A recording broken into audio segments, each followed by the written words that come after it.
नमस्कार, हमारे चैनल में आपका स्वागत है। मैं हूं रामचंद्र मौर्य। भारत के प्रधानमंत्री नरेंद्र मोदी के शब्दों पर अगर यकीन किया जाए तो यह मानना पड़ेगा कि हम एक बड़े आर्थिक संकट के दौर से गुजर रहे हैं और वह आर्थिक संकट इतना भयावह हो गया है कि प्रधानमंत्री को कहना पड़ रहा है कि हालात बिगड़े तो सब कुछ तबाह हो जाएगा, सब कुछ बर्बाद हो जाएगा। प्रधानमंत्री नरेंद्र मोदी लगता है कि सदमे में हैं, डरे हुए हैं और आने वाले संकट से इतना घिरे हुए हैं कि अपना आत्मविश्वास खो चुके हैं। प्रधानमंत्री नरेंद्र मोदी 5 देशों के दौरे पर हैं और आज वह इटली पहुंच रहे हैं और इन 5 देशों में जिस तरह से भारत की प्रेस इंडेक्स को लेकर चर्चाएं हो रही है और भारत के मीडिया को, भारत के लोकतंत्र को, भारत की सरकार को लेकर जो प्रश्न दुनिया भर के मीडिया उठा रहे हैं उसका एक का भी जवाब प्रधानमंत्री नरेंद्र मोदी के पास नहीं है, विदेश मंत्रालय के पास भी नहीं है।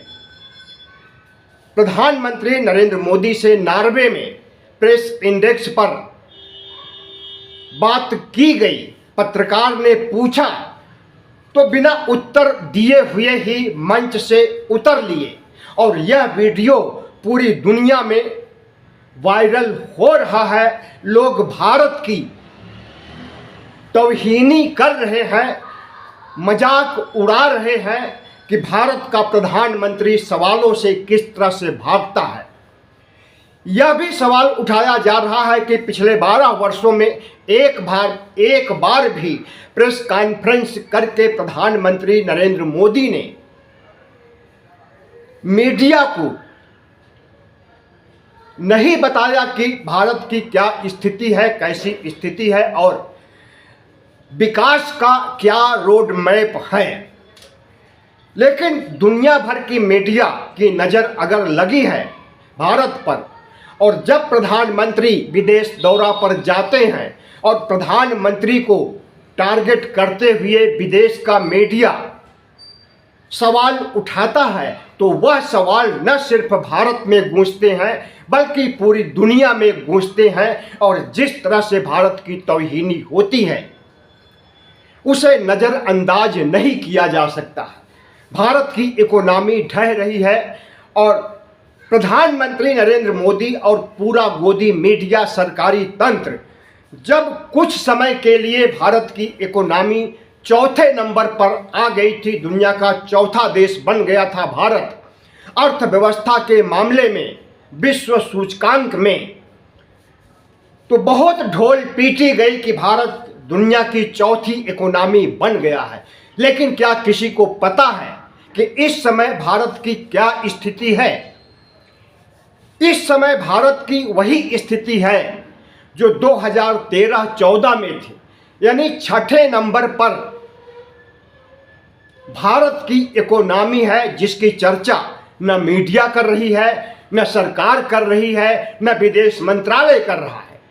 जब चौथी इकोनॉमी थी तो बड़े गर्व से कहा जाता था कि हम तीसरी इकोनॉमी के तरफ आगे बढ़ रहे हैं, भारत में स्वर्ण युग आ गया है, हम विकसित भारत बनाने में थोड़ी ही दूर पर खड़े हैं और 2047 तक 21-22 सालों में हम विकसित भारत बना देंगे। America, Britain, France, Germany, Japan की तरह विकसित देशों में भारत शुमार कर लिया जाएगा, चीन की तरह हमारी इकोनॉमी हो जाएगी। लेकिन यह सब दंभ अब नरेंद्र मोदी इसलिए भूल गए हैं कि भारत की जो दुर्गति हुई है उसे तो नहीं बयां कर रहे हैं, लेकिन दुनिया की इकोनॉमी और दुनिया की आर्थिक दुर्गति से जोड़ते हुए अगर नरेंद्र मोदी कह रहे हैं कि हालात बिगड़े तो सब कुछ सत्यानाश हो जाएगा, तो उस तरफ भारत तेजी से बढ़ रहा है। हम नहीं कहते कि दुनिया के सभी देश अमीर हैं और अमीरी की तरफ या विकसित होने की तरफ आगे बढ़ रहे हैं। भारत से भी बदतर बहुत से देश हैं, खास करके दक्षिण अफ्रीका में, और दक्षिण अफ्रीका जाने की बात दूर है।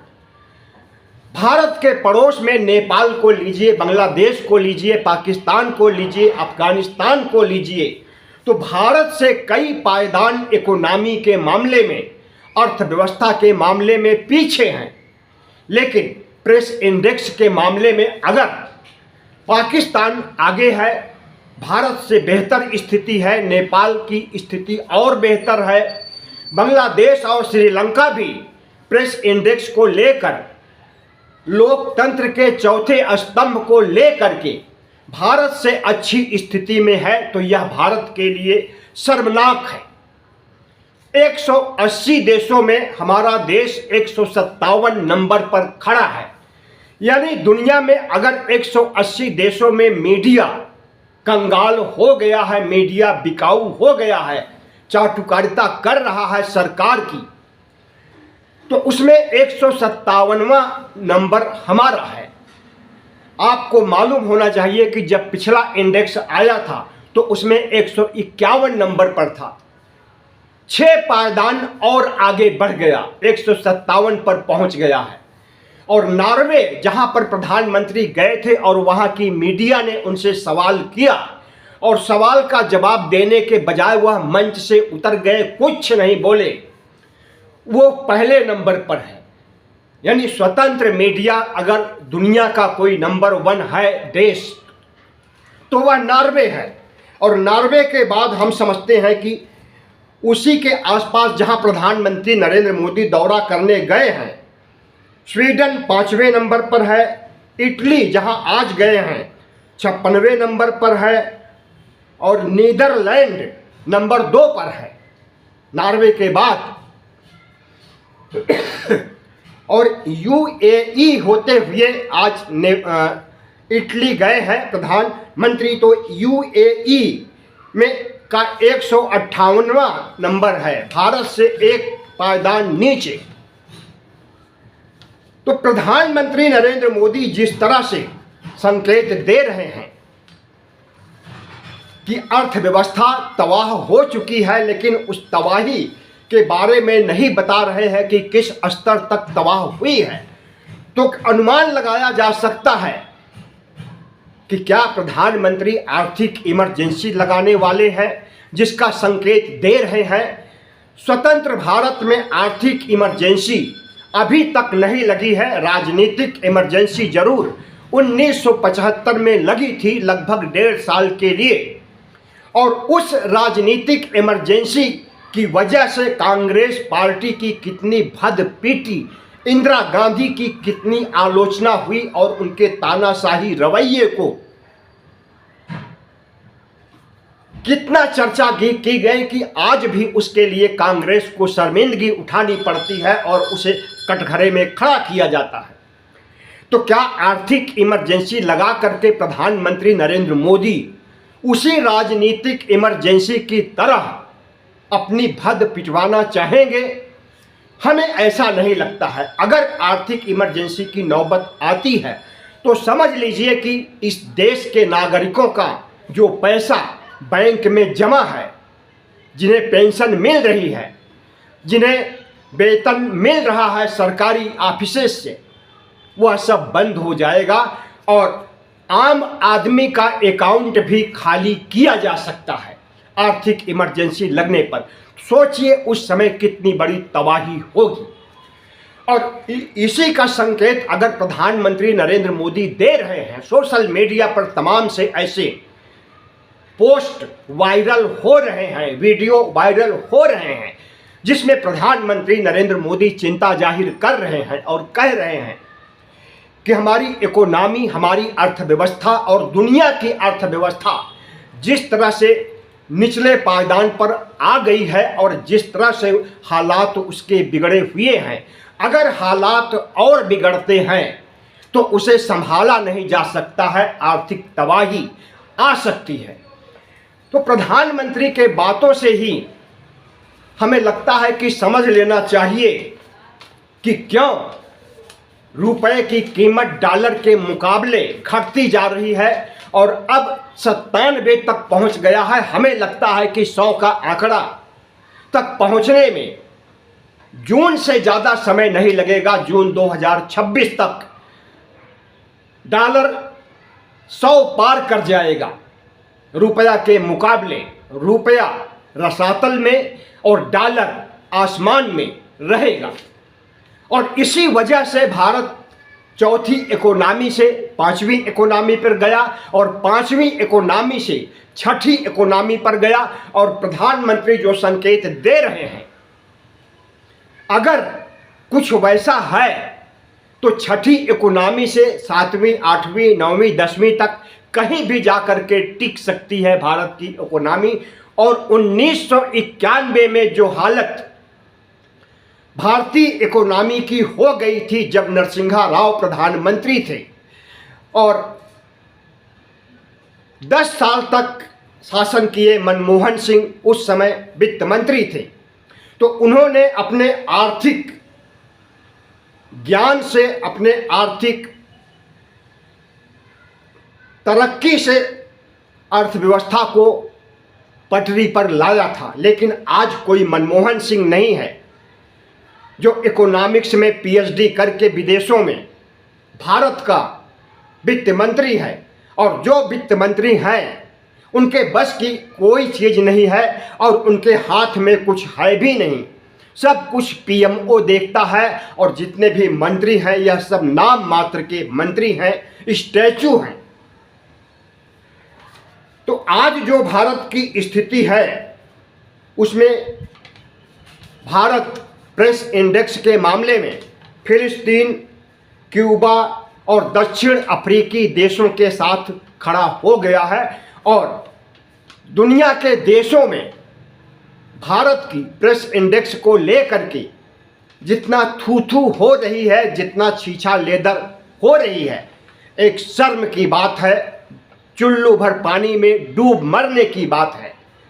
जिस तरह से हम लोग गोदी मीडिया की लानत मलानत करते हैं, उसी तरह से दुनिया के तमाम प्रजातांत्रिक देश भारत की लानत मलानत कर रहे हैं।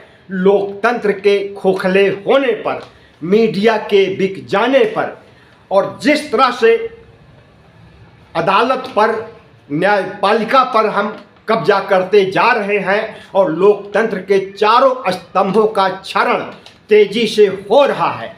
दुनिया के देशों से यह सब कुछ छिपा हुआ नहीं है। तो जाहिर है कि आज जो अर्थव्यवस्था डावाडोल है, इसके कारणों में जाने के बजाय अगर प्रधानमंत्री इस देश के देशवासियों को, 140 करोड़ लोगों को डरवा रहे हैं और उन्हें सोना खरीदने से मना कर रहे हैं, विदेशी दौरा करने, विदेशों में घूमने टहलने जाने, चांदी खरीदने से और तमाम ऐसे वस्तुएं जो आयात की जाती हैं उसे खरीदने से मना कर रहे हैं, तो इन छोटी छोटी चीज़ों से इकोनॉमी सशक्त नहीं हो सकती है। इकोनॉमी को सशक्त होने के लिए सबसे पहली बात, पहली शर्त तो है कि विल पावर स्ट्रांग होना चाहिए, इच्छा शक्ति मजबूत होनी चाहिए प्रधानमंत्री की, वित्त मंत्री की और विदेश मंत्रालय की।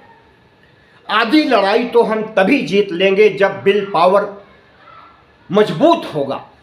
और जब तक प्रधानमंत्री नरेंद्र मोदी अर्थव्यवस्था को दुरुस्त नहीं करेंगे और प्रजातांत्रिक मूल्यों के क्षरण पर रोक नहीं लगाएंगे, तब तक भारत की भद दुनिया के देशों में पिटती रहेगी और भारत के लोग बदनाम होते रहेंगे।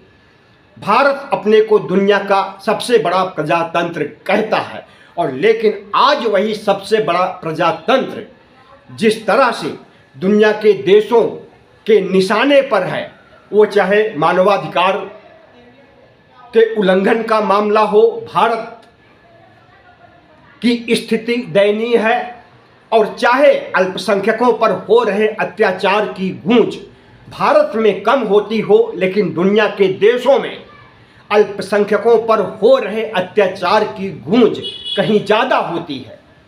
तो इन सब वजहों से अगर प्रधानमंत्री नरेंद्र मोदी का कद विश्व गुरु की हैसियत अब नहीं रह गई है और उन्हें दक्षिण अफ्रीकी देशों से जोड़ करके देखा जा रहा है, तो हम समझ रहे हैं कि भारतीय विदेश नीति और कूटनीति के सबसे बुरे दिन आ गए हैं और इस बुरे दिन का निचला स्तर यानी कितने बुरे दिन और देखने पड़ेंगे, कितनी बुराइयां और सामने आएंगी, इसका हमें इंतजार करना होगा। वीडियो अच्छा लगा हो तो चैनल को सब्सक्राइब कीजिए, लाइक कीजिए और शेयर कीजिए।